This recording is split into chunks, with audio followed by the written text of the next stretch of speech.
I mean, I have to say, I normally have the studio a little bit on the warm side for most of our gentlemen visitors, but today for you, aircon on. Right. Look, lots to talk about. Let's start with Julian Assange. So he boarded this plane out of the UK. They've already touched down in Bangkok in Thailand to refuel. This plane is then going to go on to, let's be honest, had any of us ever heard of this place? This is Northern Mariana Islands, a US territory. Assange refused to go to any US mainland territory, although legally pretty much the same thing, as we've discovered over the years. But he's going to, it is understood, and again, there's a plea deal. Partly this has been organised by the Australian Prime Minister Anthony Albanese, who's basically been saying, as opposition and as Prime Minister, with cross-party efforts in Australia, to basically say this has gone on too long. Yeah. This guy's gone on too long. This all started in 2010. WikiLeaks released hundreds of thousands of classified US military documents about the Afghanistan war, the Iraq war, the biggest security breach in US military history, loads of diplomatic cables, lots of stuff that was very embarrassing, lots of stuff that he exposed with the help of Guardian and American newspapers as well, was actually exposing, war crimes. Let's be honest, war crimes. But he did this with the help of Bradley, now lives as Chelsea Manning, a US soldier who did serve 7 years behind bars on a 35-year sentence for espionage charges, who clearly did break US laws as a US citizen with access to that information. I've always felt uncomfortable about Julian Assange as an Australian national who was not on US soil at any time, that he should be charged under US espionage. He's always claimed he's a journalist, and what he did was exposing what wrongdoing by the American government, and that was totally justified. Where do you stand on him? Well, I think that whatever you think about Julian Assange and his output, shall we say, at WikiLeaks, whether you think some of his tactics were underhand or reckless or what have you, this is clearly a freedom of speech, press freedom issue in my view. And you don't really just have to take my word for it. When the Obama administration were looking into whether or not they should bring him up on these espionage charges back in 2013, they ruled that if they were to go down this road, they would effectively create a situation where they would also have to go after the New York Times and the Guardian and so on. So even him actually having to take this plea deal and agree to these charges could provide something of a slippery slope. But the fact that it has gone on for this long, it began to look like persecution. And also, I think it was persecution, wasn't it? You've embarrassed our government, or we're going to take you down. And one administration after another had plausible kind of beef with him, if you like. So it's, I think this is the right outcome, regardless of whatever you think about him in his particular. Well, that's it. Tactics. He served time in, 5 years in Belmarsh prison. He was 7 years in the Ecuadorian embassy. I mean, my heart has always gone out to the poor staff of the Ecuadorian embassy. Apparently, not much of a washer, not a big fan of soap. Mr. Assange, it turns out, his life has been unremittingly changed. The prospect of him facing basically life behind bars, probably in a cell underground, solitary confinement. I mean, American prisons ain't pleasant for what he did. I always thought was overkill, and I always thought I was always unhappy about the idea of being extradited. Of course, he was only in prison, only ever captured went to the Ecuadorian embassy first of all, because of these allegations of rape against him, which has since been long since dropped in Sweden, which again I also thought were highly questionable and trumped up as well. The thing is, he did do things that I think were wrong, and a lot of the journalists who worked with him very angry at him that he breached a lot of their trust in terms of the need to basically limit some of the information. Yes, they had access to everything, but you don't release everything because some of that could put, for instance, spies, double agents at risk. Names of everybody went out, identities. There's very, very big suspicion that people have been killed in authoritarian regimes because of what he did, but also I also think the US, you don't if you can't protect your own secrets, especially when it involves war crimes or embarrassing diplomatic cables, well, you know what, tough. Because if I got hold of that stuff, I'd publish it as well, and I wouldn't expect to be prosecuted for it. Absolutely, and that's the core distinction, which is that if you're a soldier, or you work in intelligence services, and you have that duty not to disclose this information as matters of national security, that's different. It's an entirely different thing. If that information, Bradley Manning committed a crime, and if that information finds its way into the hands of a journalist, if they judge that they feel like this is something that should be in the public domain, that becomes a question of freedom of expression, press freedom. That should be quite clear cut.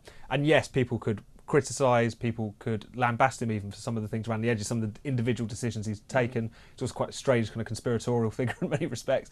But that doesn't change the fact that it's the principle here. And as ever, you don't have to defend that principle for people you like. If anything, it's quite the opposite. Exactly. And I don't think that Julian Assange is a likeable person. Seemingly not. No, listen, we can't agree on exactly like what should there have been a punishment? What should it be? We can't even agree on how to pronounce his name. I think Assange, you think Assange. I mean, he's Australian, so it's probably more likely to be Assange. Assange, I don't know. I want to hear your thoughts, though. Let me know. WikiLeaks founder Julian Assange has left the UK after agreeing a US plea deal that will see him plead guilty to one espionage charge and then go free.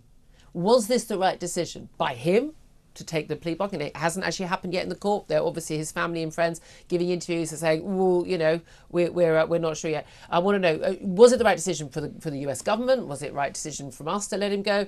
Tell us why you think it was the right decision. Tell us why you think it wasn't the right decision. Coming up in the next couple of hours, we will be talking to a former US intelligence officer who's very much the view that he should be prosecuted. We'll also talk to one of his former barristers who unsuccessfully defended him way back when. Do give us a call, 0344 499 1000. You can send a WhatsApp to the same number. You can text on 87222 and you get in touch on X at Talk TV as well. Calls are charged at the national rate. Text costs one standard network rate message. And your tweets are free, so do get in touch. But I particularly would love to hear from you on the phones. But I have another question for you today as well. That's what's happening with Julian Assange. I also want to know what you think about Rishi Sunak claiming that illegal migrants are queuing up in Calais waiting for a Labour government. What is your reaction to him saying that? Do you think he's right? Is it true? If so, why are they doing that? Do you trust Tories or Labour most on this issue?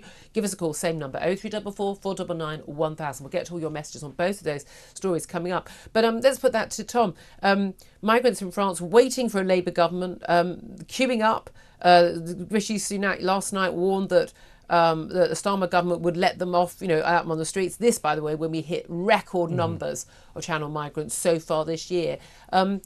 Shall we have a little, I think we've got a clip. Shall we have a little watch and a listen of a little clip from last night's Never Mind the Ballots, when the Sun's political editor Harry Cole was asking both Rishi Sunak and Keir Starmer about a lot of these big issues. And Harry Cole had just asked Rishi Sunak about the situation with migrants. And here's what the Prime Minister had to say. If I'm not your Prime Minister, you're all going to be paying thousands of pounds to upgrade your home, switch out your boiler, change your car, because Keir Starmer's going to reverse all the changes I made so we get to net zero in a sensible way. Those illegal migrants will not be on planes to Rwanda. They will be out on our streets putting pressure on public services. And, by the way, I can tell you now, they are queuing up in Calais waiting for a Starmer government so they can come here and stay here. Oh, like, that is the choice. 800. Right? 800. That's what Sunak claimed last night. Tom Slater, do you think he's right? Well, there has been some quotes flying around, people going and talking to migrants there, saying that some of them are holding back, some of them are expecting to get a softer hand when the Labour Party come in. But to be perfectly frank, I think people will struggle to tell the difference, particularly if you're in those communities where you have seen all of these small boats crossings in the tens of thousands. This is something that wasn't an issue at the beginning of this Conservative government. I know, because they were going through other routes which were then effectively blocked off, but still... They're still coming through in lorries, by the way. Exactly that. None of these things are ever completely closed forever. But it was one of those things where it's really impossible, I think, for this government, try as they might throughout the campaign, to say, yes, we failed you on small boats, yes, we failed you on this issue, that issue, but they'll be even worse. It just doesn't work anymore. Yeah, that's People what I feel. aren't listening to and it. especially when you even look if at these numbers, it's true, it doesn't mean if one anything. of the claims January last year from the Prime Minister a few months into his premiership, judged me on these 5 things, wasn't it? And one of them was stop the boats. He stood in front of the podium saying stop the boats. Well, he's not stopped the boats. We did see a fall, and that was as a result of tackling the issue, I think, with Albania, but also I think he got some luck with some bad weather, frankly. But in the first 6 months of this year, we have seen a record number of migrants. So it's up from last year and the year before. 12,901 people came over the channel. It was 12,747 in the first 6 months of 2022, which was a higher year than last year. But the numbers, again, it's almost the same territory as the NHS waiting list. Well, the NHS waiting lists are coming down. Yeah, but after going up, and then they're coming, and people are just sort of not really listening anymore. And bearing in mind, of course, we're looking at depending on what the weather's like and what the seas are like over the summer, we're in peak territory. July and August is peak territory time for people to be travelling. So those numbers are going to go sky high. and given also the election in France, with the likelihood of National Rally Le Pen and her ilk getting into power there, and a crackdown there if she or her deputy, well, her co-leader become prime minister, as looks very likely. There's a lot of talk about how a lot of migrants will leave France at that point because they figure that they'll have a better bet here in the UK, unless we just all ship them all off to Ireland. I mean, it's one of those things where everyone has been scuppered by this particular issue. I mean, I think this is enough of a reason that calling the election when they called it was so crazy, because of the fact that there was a good chance we were going to have a good spell of weather, there was going to be another kind of influx, and that was going to be something which I think recently, I forget the particular milestone, but it was something like the 50,000th arrival during Rishi Sunak's premiership. The fact that happened in this campaign, but then on the Keir Starmer side, he has basically had this policy of he's going to get rid of Rwanda and kind of hope for the best. He's going to get a deal with France, even though we've already got a deal with France, and that hasn't gone particularly well. He's going to have a particular unit, a command unit, already got that. Border command, that's going to sort things out. But because it hinged on this idea, he's just going to go and be much nicer and friendly with the French, and they're going to just help him out. It's not going to happen, even in the unlikely situation where Macron manages to come out in one piece after this election. He's still going to have to take a much tougher stance. The idea that he's going to be taking migrants he's not going to be going, let's keep all these migrants. I mean, it's just not going to happen. I've always thought this was pie in the sky. So Keir Starmer's, the big Labour line today is all about tackling knife crime. But again, I think a lot of people would say, well, we've seen Labour been in charge of London. We've seen knife crime go up 20%, as some of the Tories are saying, but it's a fair criticism. What are we expecting to actually be done? And this ties in, doesn't it, with like the Institute of Fiscal Studies yesterday, when they did their full analysis of particularly of Labour and the Tories as the likely possible governments, on their number crunching and basically what people are promising and realistically what they can get spending wise out of the taxes they've got, and basically saying the numbers don't add up. None of the parties' numbers add up. Everything is predicated on this mythical growth and dealing with waste, dealing with tax avoidance, and this mythical growth that never seems to appear. And I think voters just don't believe a word anyone says, which is a really worrying thing when that lack of trust comes into. Absolutely. I think that's the reason that people have switched off from Rishi Sunak. They just don't trust what he or the Conservative Party says anymore. I think people are starting to realise just how slippery Keir Starmer is on all of these different issues, because he's been called out quite explicitly on his U-turns over this campaign, which has been good. Largely, I would think, by audiences like the Sun audience last night. They're just sort of sitting there going, really? Just doesn't. His kind of practiced answers colliding with ordinary people has been fantastic to see, because it just doesn't stack up. But he is the beneficiary at the moment of that anti-politics mood. People just want to punish the Tories.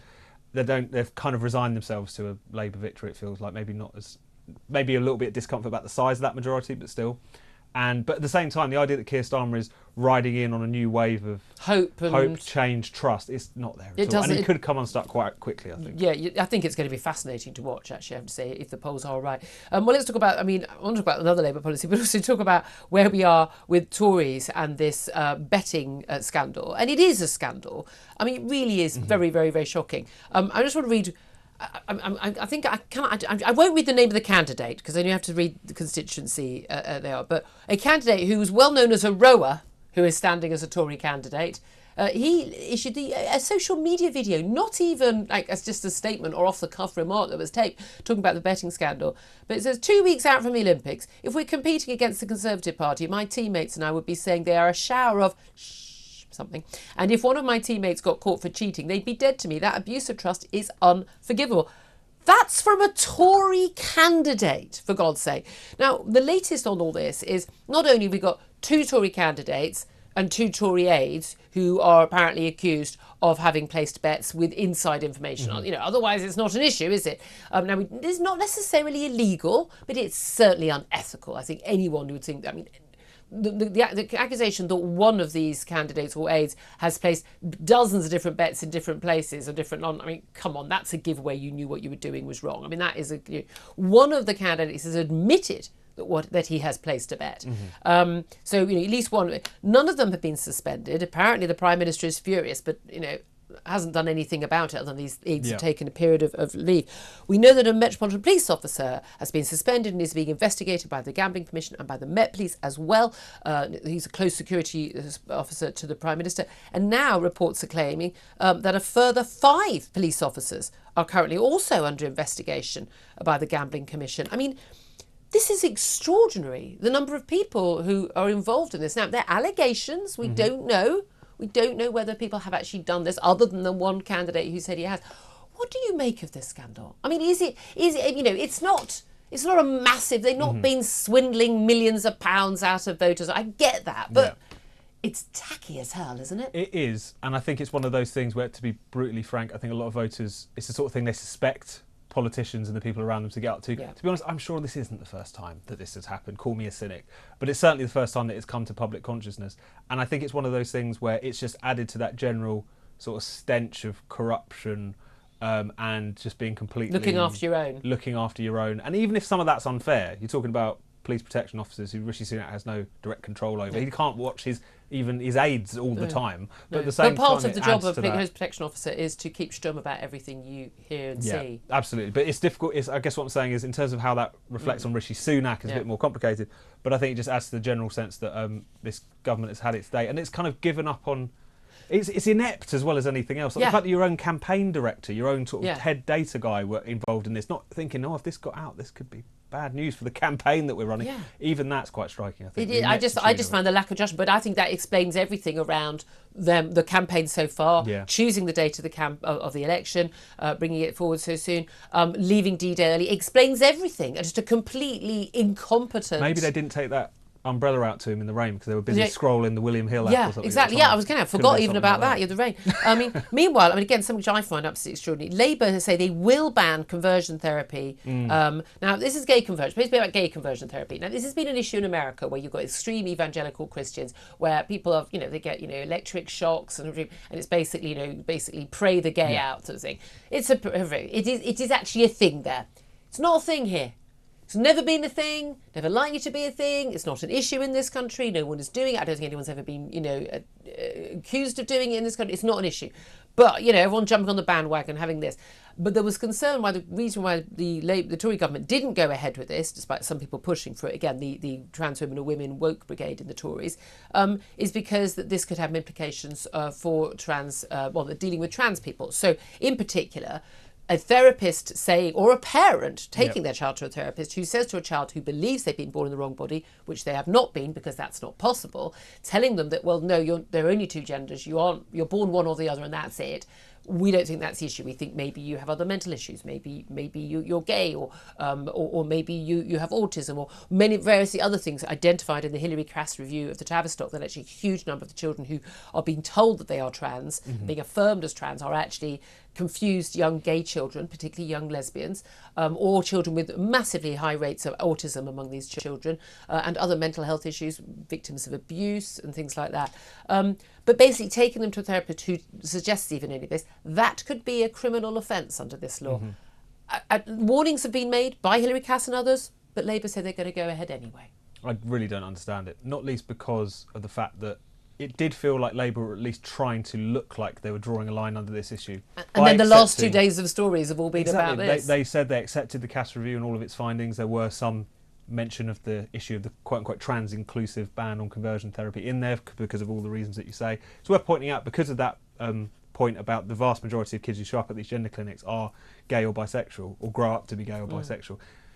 Banning trans conversion therapy becomes in itself a form of gay conversion therapy. Exactly. So you're kind of fixing them. You're saying you're not a gay boy, you're a heterosexual girl. So this is something which has been pointed out many, many times to them. There is a real danger here. Yeah. Hilary Cass has pointed out it's not just you, me, or the LGB Alliance speculating. This is something which former president of the Royal College of Paediatricians. Exactly. And clinicians have said that they've been threatened, but with reference to this upcoming ban, by activists. So it's very clear cut. I think it's just a reminder that Labour can try and pose as really kind of cautious, wouldn't want to do anything to upset Middle England. When it comes to this gender stuff, or the woke stuff more broadly, they always give in. It's the one crazy policy which they're quite willing to embrace. And bearing in mind that staff joked in the Tavistock, staff joked about there won't be any gay children left because they're going to all be converted to trans. I mean, again, homophobia writ large is what it is, homophobia. Extraordinary. Lots to talk about.